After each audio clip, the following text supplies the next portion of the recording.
Hello dear students, welcome again to my channel. We are doing chapter number 2 polynomials. Introduction examples are already solved in my previous lectures and today we will solve complete exercise 2.1. बहुत simple सी exercise है, 5 to 10 minutes का ही हमारा काम है. देखिए जरा, this is question number 1. Which of the following, देखो मैंने दोनों स्टेटमेंट साथ लिखी हैं तो ये this one is for question number 1. Which of the following expressions, यहाँ आपको एक्सप्रेशंस गिवन हैं, are polynomials in one variable. जो ये 5 एक्सप्रेशंस गिवन है इनमें कौन कौन से पॉलिनोमियल्स हैं और वन वेरिएबल में है, ठीक है. And which are not, state reasons for your answer. दोनों बातें मैं जल्दी से रिवाइज करा दूं. पॉलिनोमियल्स वो एल्जेब्रिक एक्सप्रेशंस होते हैं जिनकी पावर होल नंबर होता है, 0 1 2 3 एंड सो ऑन. क्लियर है. तो सबसे पहले इसी चीज को हम पकड़ते हैं. देखो, this is 4x² - 3x + 7y² + √2 3√t + t√2. अगर मैं इसको पावर में एक्सप्रेस करूं तो ये t की पावर 1/2 आ जाती है और ये जो पावर है this is not a whole number, तो this is not a polynomial. आप इसका रीजन लिखोगे because its degree is not a whole number. ठीक है भाई, हो गया. सेम इस पे आ जाओ. पहले मैं वो ले रही हूँ जो नहीं है. मैंने डेफिनेशन दी पॉलिनोमियल्स की कि polynomials are those algebraic expressions whose degree, whose maximum power, सभी टर्म्स, सभी वेरिएबल्स की जो पावर है वो क्या होना चाहिए, होल नंबर होना चाहिए. 0 1 2 3 4 5 होना चाहिए. अब इसको देखो भाई, y + 2/y, तो y का मतलब तो y की पावर 1 हो गया. 2/y का मतलब डिनोमिनेटर में पावर 1 है, लेकिन ये पॉलिनोमियल्स में तो एल्जेब्रिक एक्सप्रेशन न्यूमरेटर में होना चाहिए. तो ये जब ऊपर आएगा तो y की पावर -1 आ जाएगी और इसके लिए भी यही सेम रीजन लग जाएगा कि जो इसकी डिग्री है, इसकी जो पावर है, डिग्री नहीं पावर है, वो एक होल नंबर नहीं है. तो दो तो ये कैंसिल हो गए, पॉलिनोमियल्स ही नहीं है. वन वेरिएबल की तो बात हम बाद में करेंगे. अब आ जाओ पॉलिनोमियल्स इन वन वेरिएबल पे. इसको देखो, x power 10, y power 3, t power 50, x भी आ गया, y भी आ गया, t भी आ गया, 3 वेरिएबल्स दे दिए. तो this is a polynomial in 3 variables. 3 variables में है ये, नॉट इन वन वेरिएबल. ठीक है, तो ये 3 केस तो हमारे यहाँ पर टोटली कैंसिल हो जाते हैं. रीजन मैंने लिख दिए हैं. Yes, this is a polynomial in one variable. दिखाई दे रहा है एक ही वेरिएबल है x और उसकी जो सभी पावर्स हैं वो होल नंबर में है. Yes, it is a polynomial in one variable. Clear है.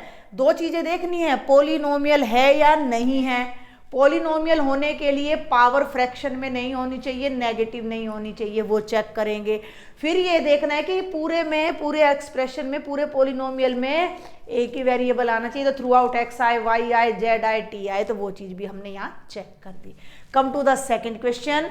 Right coefficient of x² in each of the following. जितने भी ये गिवन है इनमें x² का कोफिशिएंट लेना है. तो मैंने क्या बताया था, जिसका भी कोफिशिएंट लेना है वो किस नंबर से मल्टीप्लाई हो रहा है, दैट इज कॉल्ड कोफिशिएंट. या नहीं समझ आए तो x² को कवर करो और उसके आगे जो भी है. अब x² के आगे कुछ नहीं है तो मैंने ये भी बताया था कि 1 आएगा, 0 नहीं आएगा. अगर यहाँ 0 होगा तो 0 से मल्टीप्लाई होकर तो ये पूरी टर्म ही 0 बन जाएगी ना.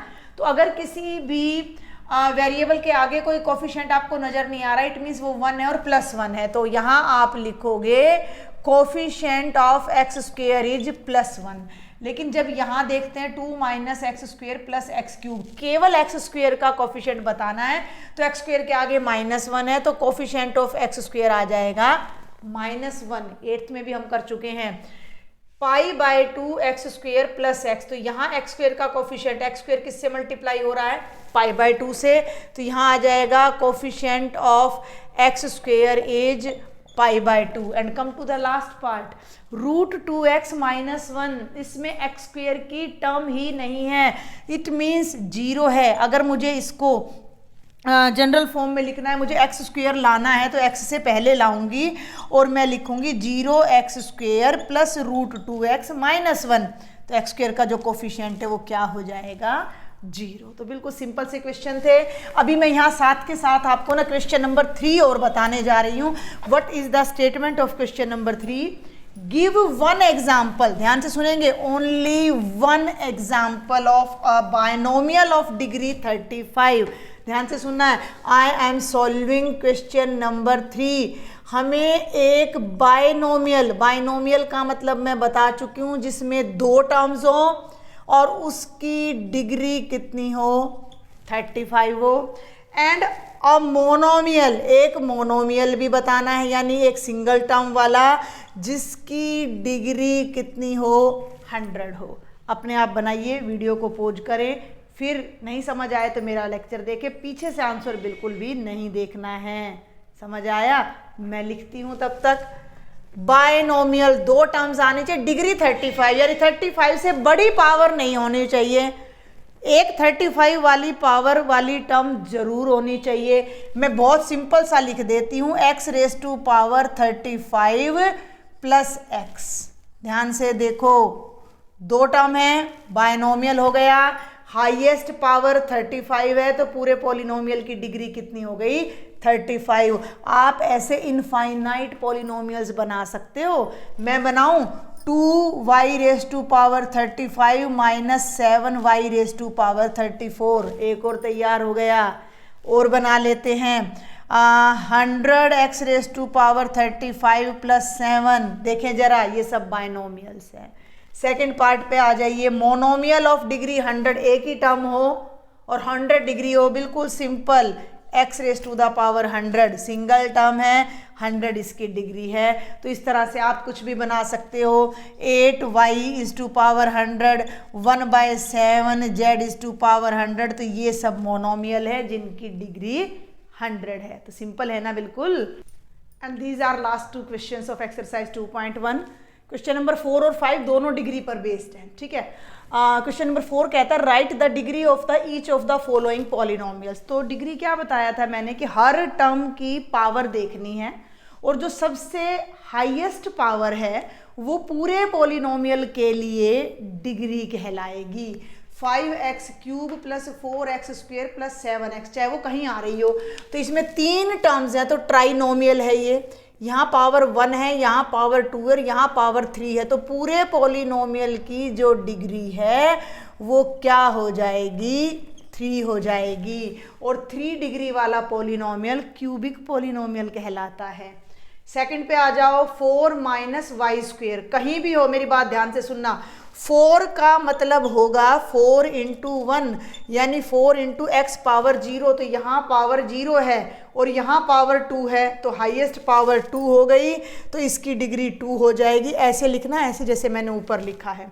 t पावर 1 है और कांस्टेंट में पावर 0 होती है, तो इसमें डिग्री 1 हो जाएगी। और कांस्टेंट 3 तो मैं अभी बता ही चुकी हूँ, जो भी कांस्टेंट टर्म होगी, चाहे y पावर 0 लिखो, चाहे x पावर 0 लिखो, चाहे z पावर, इसमें डिग्री ऑलवेज हमारी क्या रहेगी, 0। और इस तरीके से आपने लिखना है कि degree is this. Clear? Come to the last question, वो भी डिग्री पर ही बेस्ड है। Classify the followings as linear. Linear का मतलब वो पॉलिनोमियल जिसकी हाईएस्ट डिग्री 1 है। क्वाड्रेटिक, क्वाड्रेटिक का मतलब वो पॉलिनोमियल जिसकी हाईएस्ट पावर या डिग्री 2 है। और क्यूबिक का मतलब वो पॉलिनोमियल जिसकी डिग्री 3 है। अब ये देखो भाई, x² प्लस x, ठीक है, एक लाइन में लिख देती हूँ, बिकॉज डिग्री, इसने पूछा नहीं है रीजन, बस क्लासीफाई करना, बट मैं समझा रही हूँ। Because degree of polynomial is 2, so it is a quadratic polynomial. बस इतना सा ध्यान रखना है कि 2 है तो क्या नाम है, 3 है तो क्या नाम है, 1 है तो क्या नाम है, बस नाम ही तो याद रखना है। अब ये है x माइनस x³, डिग्री 3 है, 3 है तो भैया क्यूबिक हो जाएगी। वैसे भी याद करो, वॉल्यूम जब हम निकालते हैं, लेंथ ब्रेड्थ हाइट, तो हम क्यूब में लेके चलते हैं। 3 के लिए हम सेंटीमीटर क्यूब ही तो बोलते हैं, 2 के लिए हम सेंटीमीटर स्क्वायर ही तो बोलते हैं, तो वो क्वाड्रेटिक में आ जाएगा। लीनियर में बता चुकी हूँ, एक पावर हो, एक डिग्री हो, तो लाइन बनती है। y plus y² plus 4 highest power, देख लो, ये ध्यान कर लो, इसमें 3 है, इसमें 2 है, इसमें 2 है, तो ये हमारा बनने वाला है क्वाड्रेटिक पॉलिनोमियल पूरा लिख के आएंगे अपनी फेयर नोटबुक में एग्जाम में अच्छे से। पावर 1 है तो ये हमारा हो जाएगा लीनियर पॉलिनोमियल। 3t, t की पावर 1 है तो ये भी लीनियर आ जाएगा। आर स्क्वेयर, देखो वेरिएबल कोई भी हो सकता है, मैंने बताया था लास्ट के अल्फ़ाबेट्स हम जनरली उठाते हैं, तो ये भी हमारा आ जाएगा क्वाड्रेटिक पॉलिनोमियल और ये हमारा आ जाएगा क्यूबिक पॉलिनोमियल। और मुझे होप है कि बहुत से स्टूडेंट्स ने तो एक्सरसाइज पहले ही सॉल्व कर ली होगी, फिर भी मैंने आपको करा दी है। फिर भी कोई डाउट है 2.1 में, कहीं भी इंट्रोडक्शन में, कहीं एग्जाम्पल्स में, एक्सरसाइज में, please do write me in the comment box. Join me on Telegram. और लेक्चर पसंद आ रहे हैं, कोई बेनिफिट हो रहा है, then don't forget to share with your friends and subscribe my channel. Thank you.